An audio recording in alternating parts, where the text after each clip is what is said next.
Hi there, my name is Michael Nowakowski, and I'm a part of the LEAD program's 11th cohort. Today, I'll be walking you through the presentation that me and my partners put together, dealing with the access to anonymous counseling for students at ASU who are dealing with alcohol abuse.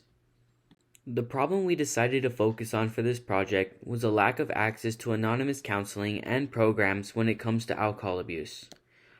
We know drinking in general and alcohol abuse can be very common amongst college students.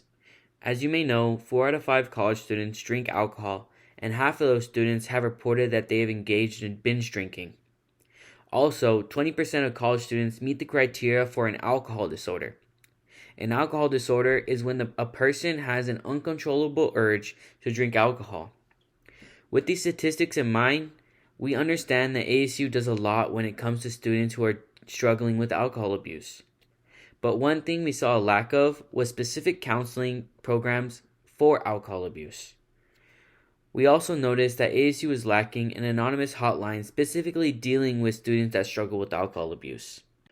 Our solution to these problems begin with creating a counseling program that specifically treats students who are suffering with alcohol abuse.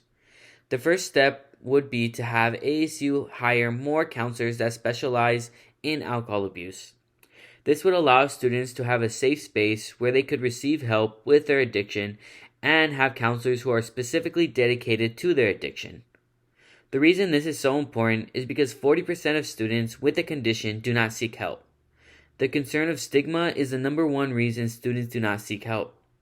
Even though this is the case, if ASU were to incorporate a specific program for alcohol abuse, more students who struggle with alcohol abuse may choose to seek help.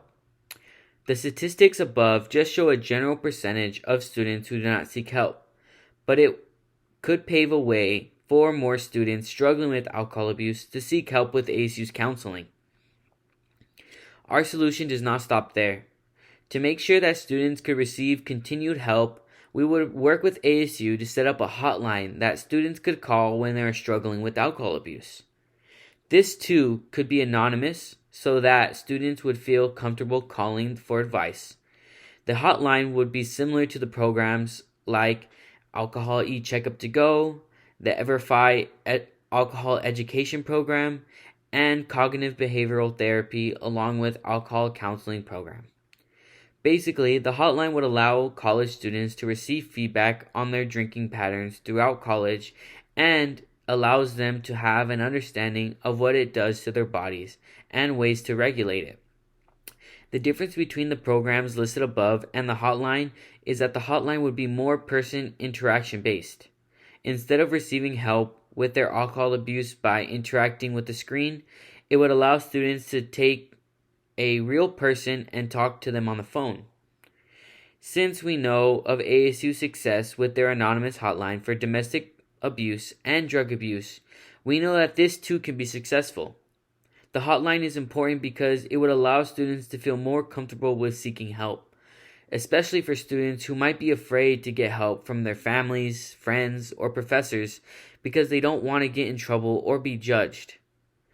If you are interested in learning more about our problem, solutions, research, and processes, you can go ahead and take a look at our LEAD Showcase website, and are also invited to join us in our Zoom room for any further questions. Thank you.